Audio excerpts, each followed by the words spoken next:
do Senhor, na casa do Senhor. Muito obrigado, meu irmão. Com o povo do Senhor. Quero convidá-los a abrir a palavra de Deus mais uma vez em 1 Tessalonicenses, capítulo 5, para que façamos a leitura dos versículos iniciais deste capítulo, até o versículo 11.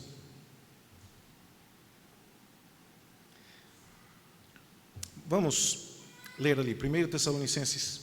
Acompanhe na sua Bíblia, por favor, não dependa aqui da projeção. 1 Tessalonicenses, capítulo 5, de 1 a 11.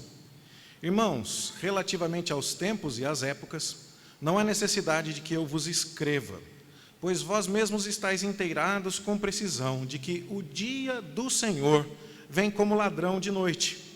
Quando andarem dizendo paz e segurança, eis que lhes sobrevirá repentina destruição, como vêm as dores de parto a que está para dar à luz, e de nenhum modo escaparão. Mas vós, irmãos, não estáis em trevas, para que esse dia, como ladrão, vos apanhe de surpresa. Porquanto vós todos sois filhos da luz e filhos do dia. Nós não somos da noite nem das trevas. Assim, pois, não durmamos como os demais. Pelo contrário, vigiemos e sejamos sóbrios. Ora, os que dormem, dormem de noite, e os que se embriagam, é de noite que se embriagam. Nós, porém, que somos do dia, sejamos sóbrios, revestindo-nos da couraça da fé e do amor, e tomando como capacete a esperança da salvação. Porque Deus não nos destinou para a ira, mas para alcançar a salvação mediante nosso Senhor Jesus Cristo, que morreu por nós, para que, quer vigiamos, quer durmamos, vivamos em união com Ele. Consolai-vos, pois, uns aos outros, e edificai-vos reciprocamente, como também estáis fazendo. Que o Senhor nos abençoe no estudo da sua palavra nesta manhã, meus irmãos. Amanhã cedo, se Deus permitir, eu vou fazer uma palestra para quase todo o efetivo da escola onde eu trabalho. Eu estou preparando essa palestra e uma das coisas que eu vou mostrar ali são tumbas egípcias, onde as pessoas importantes do Egito, de 3.000, 3.500, 5.000 anos atrás, decoravam as suas tumbas e preparavam verdadeiras mansões escavadas na rocha, como uma espécie de residência para a eternidade. Eu vou mostrar a tumba de um camarada chamado Khnumhotep, em Beni Hassan, no Egito. E ele cavou a rocha por metros e metros lá para dentro e colocou até barco lá dentro. Mais ou menos como o rei Tutankhamon. Alguns desses grandes faraós enterraram até escravos vivos ali. Por quê? Porque eles queriam que depois da morte eles tivessem a melhor das vidas. E eles queriam pintar nos cenários, nas paredes das suas tumbas, todo o cenário que eles viveram como uma espécie de testemunho da sua justiça, porque quando eles tivessem que se encontrar com Osíris, o deus da morte, e quando eles tivessem o seu coração pesado naquela balança, ao lado de um monstro que ficava ali para pesar, quem tivesse para morder e devorar, quem tivesse o coração mais pesado do que a pena da deusa da justiça, então eles queriam levar um testemunho em seu favor. Já pensou quanta energia?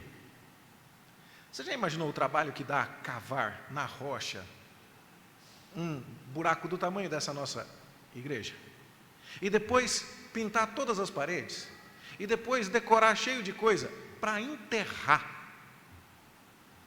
Só para que depois da morte você estivesse preparado? A gente faz alguma coisa parecida?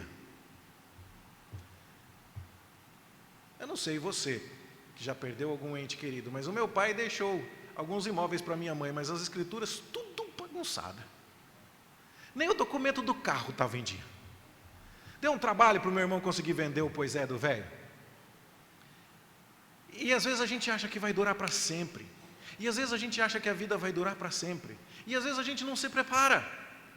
Mas não precisa nem ser trágico para falar sobre essa preparação. Pastor, que conversa mais fúnebre. Que isso, estou saudável, sou novo, não estou pensando em ir agora não, mas a questão nem é essa, não é quando nós iremos, mas sim quando Ele virá, porque a Escritura está dizendo o tempo todo que Jesus vem como o ladrão, que Ele vem numa hora em que ninguém espera, As parábolas que são contadas pelo próprio Senhor Jesus falam a respeito disso. Tem a parábola das 10 virgens em Mateus capítulo 25, onde nós vemos ali o Senhor Jesus dizendo que o reino dos céus e a volta de Jesus é semelhante a um casamento, onde as damas de companhia adormeceram e o noivo chegou à meia-noite, um horário que ninguém espera começar uma festa. E as noivas e as virgens, as damas de companhia, estavam despreparadas para a chegada do noivo. A questão é, você está preparado? Você está pronto? E não precisa ser pronto para morrer não, embora todo cristão deveria estar. Todos nós deveríamos responder alguma coisa parecida com aquilo que Billy Graham respondeu quando lhe perguntaram: se você soubesse que ia morrer amanhã, ou que Jesus ia voltar amanhã, o que você faria? E dizem que a resposta de Billy Graham foi: deixa eu ver o que está marcado aqui na minha agenda. Porque eu vivo todos os dias como se ele fosse voltar amanhã. Essa é uma excelente pergunta. Como eu posso estar preparado para isso? E de todos os livros da nossa Escritura, um dos que mais trata a respeito desse assunto é, sem sombra de dúvida, a primeira carta do apóstolo Paulo aos Tessalonicenses. Trata-se de uma carta que ele escreveu a uma igreja onde ele passou pouco tempo. Segundo o relato do livro dos Atos dos Apóstolos, na sua segunda viagem missionária, o apóstolo Paulo passou ali poucos meses, provavelmente 3 meses, estourando. Nós temos um testemunho seguro de 3 semanas, mas parece que o tempo é um pouquinho mais estendido, mas não passou de 3 meses. 3 meses, você que sabe disso, não dá tempo de terminar a classe de catecúmenos, não dá tempo de estudar toda a Escritura, não dá tempo de se inteirar de tudo o que há para ser conhecido a respeito do nosso Deus, a respeito da sua revelação, a respeito das suas obras. E, estando lá, o apóstolo Paulo certamente falou com os irmãos de Tessalônica sobre o dia do Senhor. Dia do Senhor é um assunto importante na carta aos Tessalonicenses. Veja que no capítulo 5 que nós lemos, ele está tratando disso, lá nos primeiros versículos. Irmãos, relativamente aos tempos e às épocas em que Jesus vai voltar, não há necessidade de que eu vos escreva, pois vós mesmos estáis inteirados com precisão de que o dia do Senhor vem como ladrão de noite. Como é que Paulo sabe que eles estavam inteirados com precisão? Porque Paulo explicou para eles. Durante a sua permanência de poucas semanas ou meses, lá na cidade de Tessalônica, em sua segunda viagem missionária. Mas quando Paulo fala a respeito do dia do Senhor, ele está chamando a nossa atenção para uma expressão que não foi cunhada, formatada pelo apóstolo Paulo. É uma expressão que foi trazida do Antigo Testamento. Dia do Senhor é uma expressão que no Antigo Testamento significa o dia em que Deus vem. Mas pode ser muito bom ou pode ser muito ruim o dia que Deus vem. Depende de em qual time você está jogando. Se você é do time de Deus, o dia do Senhor será uma bênção. Mas se você joga contra Deus, o dia do Senhor será terrível. Deus vem tanto para a salvação dos seus, como para o julgamento dos inimigos do seu povo. E isso sempre acontece na Escritura, e nós temos visto isso no nosso estudo de Gênesis, porque a salvação do povo de Deus acontece mediante a destruição dos inimigos. Como é que Noé e seus filhos foram salvos? Na arca. Mas por quê? Porque o dilúvio matou a humanidade em pecado. Como é que os hebreus foram libertados do Egito? Através das pragas, que trouxeram grande miséria sobre os egípcios, mas trouxeram a liberdade para os hebreus. E os exemplos podem se multiplicar. E Tessalonicenses, esta primeira carta, fala muito sobre o dia do Senhor. Aliás, todos os capítulos desta epístola terminam falando alguma coisa sobre a volta de Jesus. Veja, por exemplo, comigo, abra aí na sua Bíblia, como é que termina o capítulo 1. A gente leu esse pedacinho aqui na liturgia. Versículo 10 do capítulo 1 termina assim: para aguardardes do céu o seu Filho. Está falando da volta de Jesus, está vendo? Agora, veja como termina o capítulo 2, no no versículo de número 19. Pois quem é a nossa esperança ou alegria ou coroa em que exultamos na presença de nosso Senhor Jesus em sua vinda? Veja agora comigo o capítulo 3, versículo 13. A fim de que seja o vosso coração confirmado em santidade, isento de culpa, na presença de nosso Deus e Pai, na vinda de nosso Senhor Jesus. Agora vamos ao final do capítulo 4, a gente entra já direto nos primeiros versos do capítulo 5, que está falando sobre o dia do Senhor. Ou seja, esse é um assunto extremamente recorrente aqui. É o dia em que Jesus vai voltar. E nós olhamos para isso e percebemos então, Paulo está falando sobre a volta de Jesus. Está falando sobre o dia do Senhor, que é um dia de salvação, mas também um dia de julgamento. Ele está falando isso para uma igreja onde ele passou pouco tempo e não teve oportunidade de concluir os seus ensinos. Mas ele está falando isso para alguns irmãos a quem este tema havia sido introduzido. É razoável que a gente pense assim, meus irmãos, porque logo depois de ter saído de Tessalônica, Paulo foi para Bereia. E você deve conhecer, o versículo é muito citado do livro dos Atos, que os crentes de Bereia eram mais nobres do que os de Tessalônica, porque os crentes de Bereia examinavam as escrituras para ver se o que o Paulo falava era mesmo daquele jeito. Então eram pessoas que já tinham maior conhecimento. Os crentes de Tessalônica não tinham essa habilidade e essa familiaridade com as escrituras, que os crentes de Bereia já possuíam.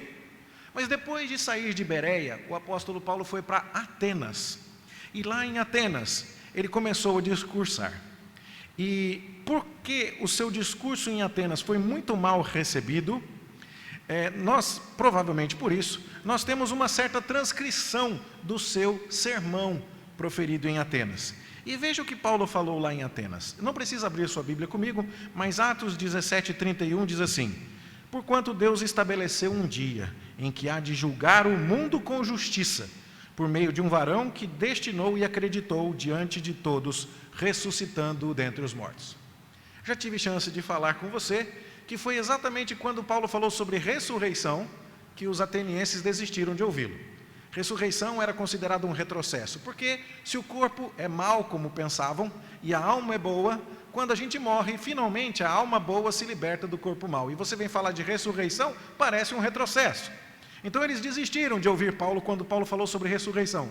Mas a menção que Paulo fez à ressurreição foi dentro do contexto de que Deus ia trazer Jesus para julgar todo mundo, porque ele estabeleceu um dia, o dia do Senhor. Então você começa a perceber que a ideia do dia do Senhor, e de Jesus voltando, e de Jesus julgando, está presente o tempo todo. Mas os tessalonicenses, que não eram como os de Bereia, mas que ouviram a mesma mensagem que os atenienses, eles estavam um pouco aflitos.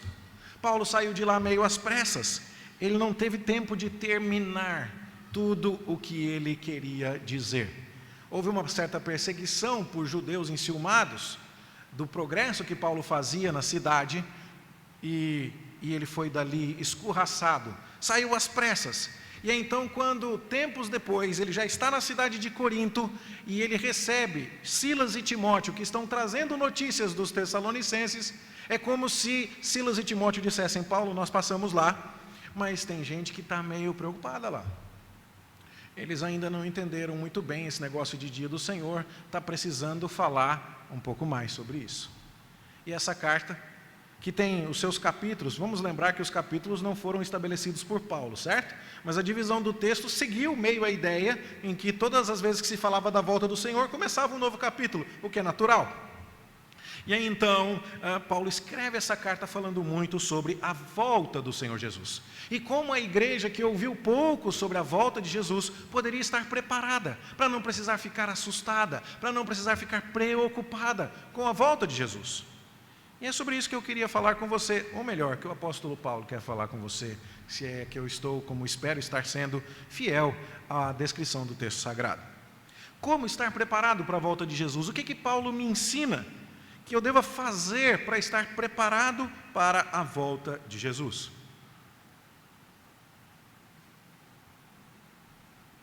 E é por isso que eu queria convidar você a ler, no capítulo 4, versículo 13, algo importante. Não queremos, porém, irmãos, que sejais ignorantes com respeito aos que dormem. Eu não quero que você seja ignorante. Nos dias de hoje, chamar alguém de ignorante parece ser uma acusação de embrutecimento. Você é grosso. Parece mais isso, mas ignorante, na verdade, é aquela pessoa que ignora. E ignorar é desconhecer. Ignorante, no sentido que estamos falando aqui, é alguém que não tem conhecimento, é alguém que não tem instrução. E o apóstolo Paulo fala, portanto, eu não quero que vocês sejam pessoas que não têm instrução. Estar preparado para a volta de Jesus é ter instrução. Veja no versículo 2 do capítulo 5. Vós mesmos estáis inteirados com precisão de que o dia do Senhor vem como ladrão. Ou seja, eu expliquei para vocês com detalhes. Eu instruí vocês. Eu dei informação a vocês. Eu dei instrução a vocês. E eu não quero que vocês sejam pessoas que desconhecem. Há pessoas que tentam transmitir segurança com base em outros elementos, mas não com base em instrução. E no capítulo 5, versículo 3, o apóstolo Paulo diz assim: quando andarem dizendo paz e segurança, eis que lhes sobrevirá repentina destruição. Você já parou para pensar? O apóstolo Paulo fala assim: não seja ignorante, no sentido de pessoa mal informada, pessoa mal instruída. Porque vai ter um monte de gente falando, tá tudo bem. Hoje em dia tem que tomar até cuidado com o sinal que você faz, se é assim, se é assim, se é assim. Não esquenta não. Tá tudo, vamos fazer neutro, né? Tá tudo bem. Tá tudo bem. E de repente não está nada bem. E qual é o jeito de descobrir que está tudo bem ou que não está nada bem? É com instrução. Mas vai ter gente sem instrução, sem o veículo da instrução da palavra de Deus, dizendo paz e segurança, tudo bem. Isso aqui parece coisa da época de Paulo, da nossa ou das duas épocas, ou de todos os tempos. Não é fácil convencer alguém que não é instruído, convencer alguém que é ignorante de que está tudo bem, quando na verdade não está?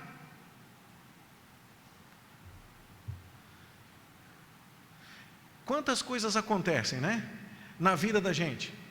Às vezes a gente está numa situação médica, e aí então acontece algum tipo de sintoma e a gente fica apavorado, aí o médico olha para nós e fala assim: ainda bem que aconteceu isso é sinal de que o corpo está se recuperando. E a gente estava preocupado porque um sinal que nos parecia alarmante, na verdade é um sinal de avanço, de progresso. E o que faz a gente ficar com medo de uma coisa que deixa o médico tranquilo? É instrução da parte dele. E o que tem que fazer o crente que quer estar preparado para a volta de Jesus? Ele precisa ter segurança que vem de instrução. Ele não pode ter aquela segurança que vem de um tapinha nas costas, de alguém que se diz líder daqui ou dali, mas não se baseia na palavra de Deus, não se baseia naquilo que foi trazido à igreja do Senhor Jesus através de revelação apostólica. A nossa segurança vem de conhecimento. E é curioso, irmãos, porque desde os dias de Paulo até os dias de hoje, as pessoas não querem buscar conhecimento. Elas querem o atalho das emoções. Elas querem o atalho de uma liderança carismática que lhes dá um abraço, mas não lhes ensina. E eu não estou dizendo que o professor líder tem que ser antipático. Eu não estou dizendo que o pastor tem que ser um excelente pregador e ter o direito de ser tosco. De jeito nenhum. Mas eu estou dizendo que muitas vezes, líderes que te abraçam, líderes que te visitam, líderes que te paparicam, mas que não te ensinam, não estão preparando você para a volta de Jesus. E essa é a função do verdadeiro líder. E quantas vezes nós vemos pessoas seguindo gente que está dizendo para elas paz e segurança, sem lhes dar instrução alguma, e fazendo-as se sentirem confortáveis, sem estarem instruídas, para assim estarem verdadeiramente preparadas para a volta de Jesus. Cuidado, irmãos. A pergunta, portanto, que eu e você precisamos nos fazer é: nós estamos sentindo paz e segurança com base em quê? Não, pastor, eu estou preparado para a volta de Jesus. Tá bom, irmão. Por quê? Abre a sua Bíblia para mim e me explica com ela. Demonstre a razão da sua fé. Onde está o fundamento da sua esperança? E não adianta ser amigo do presbítero Davi. Não adianta ter o sobrenome do pastor Márcio. Não vale muita coisa mesmo. Não adianta e ser presbiteriano desde o seu tataravô. Isso não resolve nada.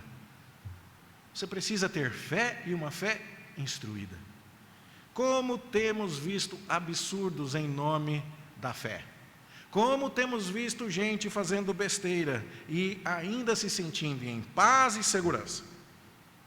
Já tive chance de contar a você o que aconteceu com a vizinha da minha sogra, que veio me procurar uma vez dizendo: eu estou arrasado, porque eu perguntei para Deus o que Ele achava de mim, e fui abrir a Bíblia, e caiu lá no livro de Oséias: afasta de entre teus seios estas prostituições, e a mulher ficou arrasada. Só que o mesmo livro do profeta Oséias, alguns versículos para cima, estava dizendo: o meu povo está perecendo porque lhe falta conhecimento. Falta conhecimento. A Bíblia não é realejo, para você tocar a musiquinha. Você conhece realejo? Aquele homem, tiozinho, que fica na praça, com uma caixinha de música assim, que tem um papagaio lá dentro. Aí você vai lá e dá um dinheirinho para ele, o papagaio vai lá e pega com o bico um bilhetinho dentro da caixinha, e aí aquela é a sua sorte, o seu destino. Bíblia não é assim. Bíblia é para ser lida, Bíblia é para ser estudada. Bíblia não é para você isolar um versículo do seu contexto e sair fazendo promessas que Deus nunca fez. Não é para ter o ano disso, esse é o ano daquilo, esse é o ano daquilo, todos os anos pertencem a Deus. É preciso tomar cuidado com isso. E a falta de preparo é tamanha, meus irmãos, que alguns negócios florescem no mundo em cima da ignorância das pessoas. Quando pregava esse texto pela primeira vez, essa mensagem fez parte de uma preparação minha na carta, de uma série de mensagens que exibi em Tessalonicenses, e o ano deve ter sido 2012, se estou correto. Havia saído a notícia. Vocês lembram que 2012 tem até um filme que fala sobre o fim do mundo em 2012? Estava cheio de gente achando que o mundo ia acabar. Primeiro foi no bug do milênio, não foi? Depois foi em dezembro 2 de 2012, alguma coisa assim e tal. Em 2012 estavam achando que o mundo ia acabar. E teve um camarada que ganhou dinheiro à beça nos Estados Unidos. E sabe qual foi a firma que ele abriu? Ele abriu um hotel para pets de evangélicos. E sabe qual era o slogan? O arrebatamento está chegando. Com quem o seu bichinho vai chegar? Vai ficar. E aí então você ia até o hotelzinho pet daquele homem e você assinava um contrato com ele e já deixava pago adiantado. Lógico. Sem direito a reembolso. É claro. E aí então, se Jesus voltasse, ele prometia que cuidava do seu pet para você de maneira vitalícia. Porque ele falava: eu não vou, no arrebatamento eu não vou. Eu não sou crente. Pode ficar tranquilo que eu vou ficar. Então, se Jesus voltar, eu vou ficar mesmo, e aí eu cuido do seu pet para você. E as pessoas davam dinheiro para ele. Ficou rico? Mas ficou rico em cima do quê? De ignorância. Ficou rico em cima de ignorância. O apóstolo Paulo está olhando para esses tais que depositaram esse dinheiro e falando: irmãos, eu não quero que você seja ignorante. Você precisa de instrução para estar preparado para a volta de Jesus. Mas Paulo fala mais aqui. Além de instrução, para estar preparado para a volta de Jesus, o crente precisa de prontidão. Sabe o que é prontidão? O alarme está ligado. A roupa está preparada. Sabe quando você tem conhecimento de que no dia seguinte não pode se atrasar? E aí você já deixa tudo ajeitado, a mesa do café da manhã já está posta, o leite já está ali no jeitinho na geladeira, a leiteira já está em cima do fogão, sabe? Já está tudo preparadinho para que você não se atrase. Essa prontidão. O apóstolo Paulo fala sobre isso. Olha no versículo 4 do capítulo 5, o que ele diz: vós, irmãos, não estáis em trevas, para que esse dia, como ladrão, vos apanhe de surpresa. A ideia é, nós não deveríamos ser pegos de surpresa. E há muitas e muitas indicações na Bíblia de que Deus virá numa hora em que ninguém está esperando. Uma das figuras que é usada pelo apóstolo Pedro, na sua carta, sobre a volta do Senhor e o dia do Senhor, tem a ver com o dilúvio. Estava todo mundo casando e dando em casamento, e de repente, dilúvio. Não teve aviso, não teve anúncio. E deve ser assim. Você já viveu aí a experiência, você que como eu é pai, você que é mãe, de como é que faz para uma criança nascer? Você tem algumas ideias, mas certeza mesmo? Davi nasceu dia 25 de abril. Eu passei o feriado de 21 de abril inteirinho de férias. Quando eu precisava fazer, eu já queria pegar a chave do carro e ir embora. E era um problema, porque eu morava a 55 quilômetros do hospital onde ele ia nascer. E tinha que atravessar a cidade de São Paulo inteirinha, e era retorno de feriado prolongado.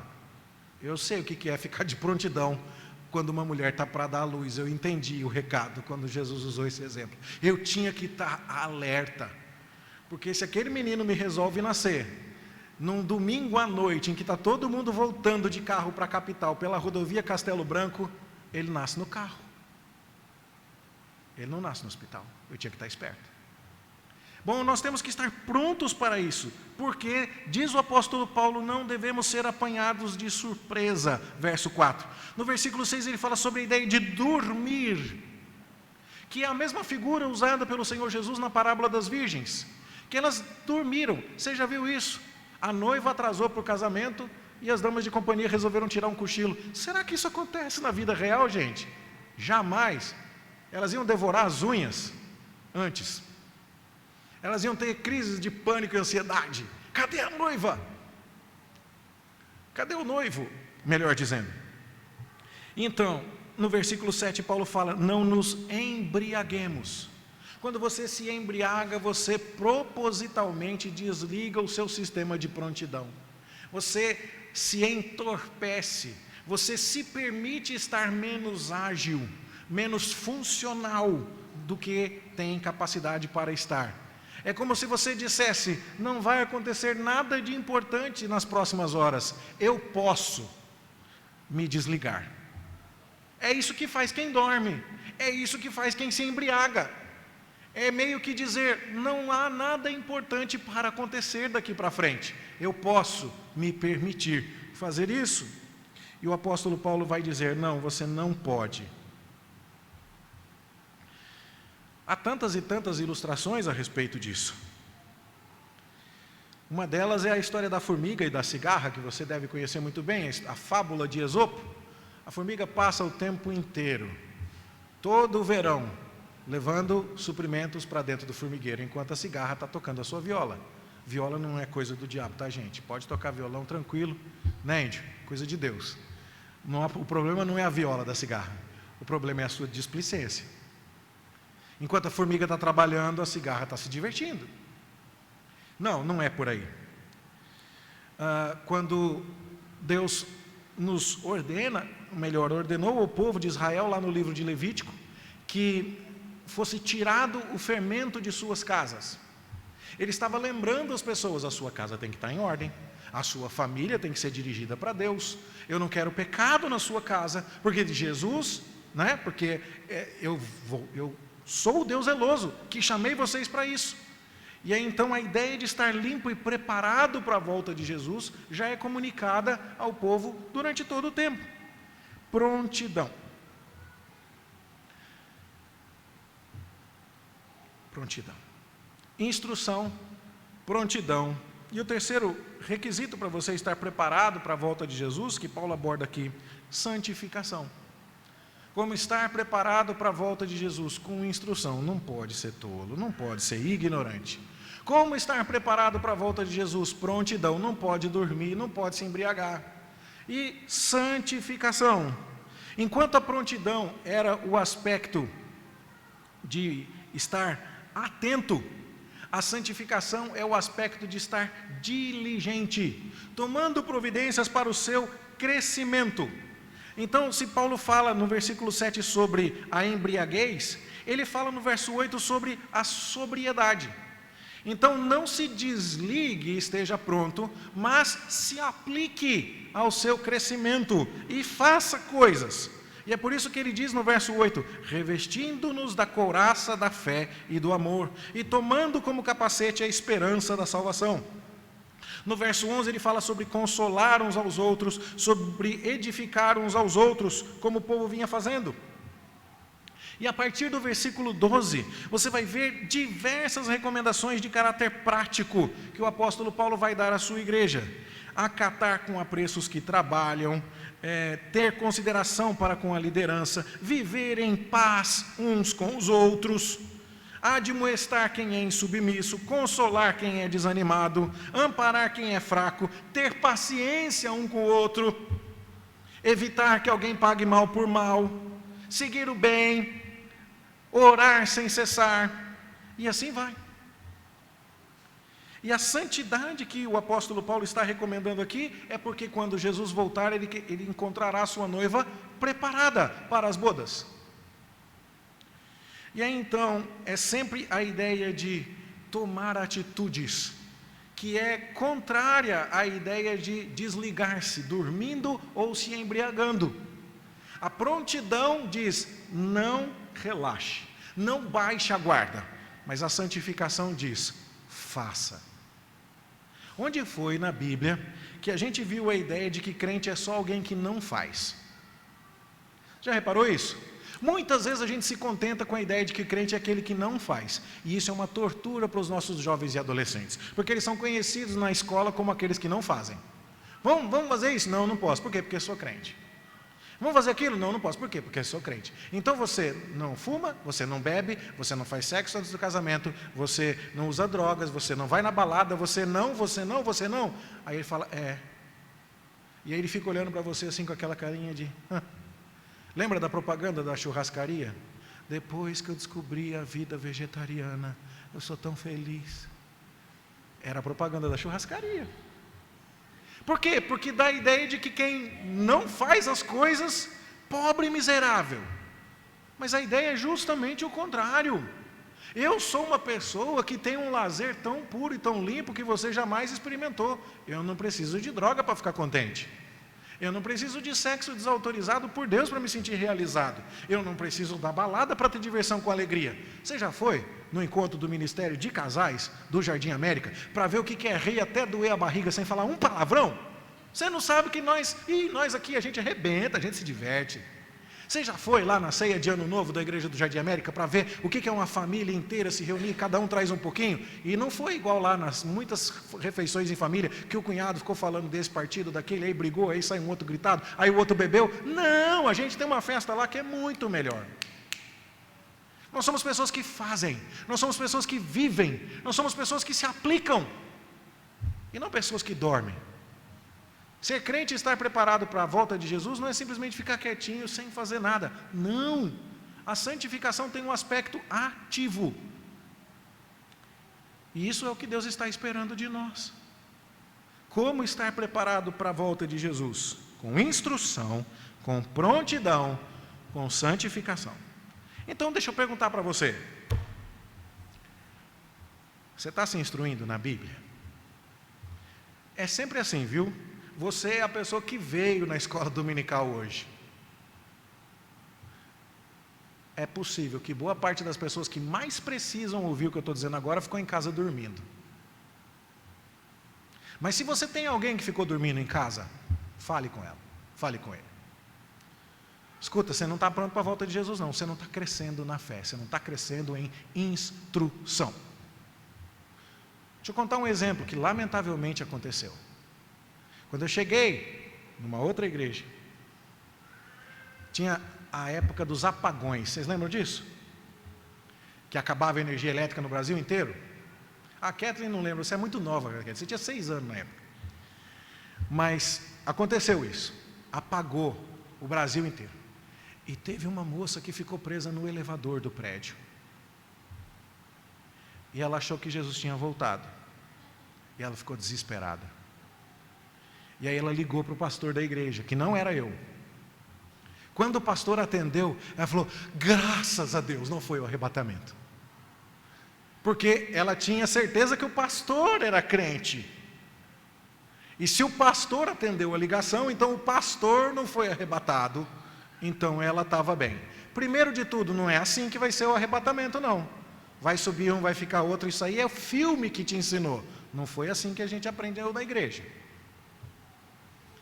E se você não conhece isso, busque instrução. Mas quando Jesus voltar, ele vai voltar de uma vez só, para julgamento e para salvação. Esse é o dia do Senhor. Mas por falta de instrução, olha só o que estava acontecendo. E tanta coisa que eu escuto, e boa parte dos aconselhamentos que a gente faz no gabinete pastoral, não é porque a gente vai pegar e vai mudar a história de vida das pessoas. As pessoas nos trazem seus problemas, as pessoas nos trazem suas lutas. O que o pastor pode fazer para mudar a história dela? Eu posso depositar dinheiro na conta da pessoa se o problema dela é com dinheiro? Não. Eu posso curar o câncer dela se o problema dela é de saúde? Não. Eu posso mudar o cunhado dela se o problema é de relacionamento? Não. Mas eu posso fornecer instrução bíblica e perspectiva bíblica aplicada à situação. E boa parte das vezes o que acontece com a pessoa que está enfrentando o problema é falta de instrução. Por isso o crente devia ser ávido por conhecimento da Escritura. Senão vai ficar telefonando para todo mundo na hora que apagar a luz na hora do culto. Senão vai ficar tendo um monte de problemas que poderiam ser resolvidos com o conhecimento básico da palavra de Deus. Vai aceitar sugestões de Satanás, porque não sabe a proposta excelente e superior de Deus em sua palavra. Mas por que a gente não busca instrução? Porque muitas vezes a gente não está de prontidão. Quando o apóstolo Paulo falou de vinho, é porque vinho era a diversão da época. Mas hoje o crente pode dizer assim: não, pastor, eu não bebo nem xarope que tem álcool. Só tem uma ideia.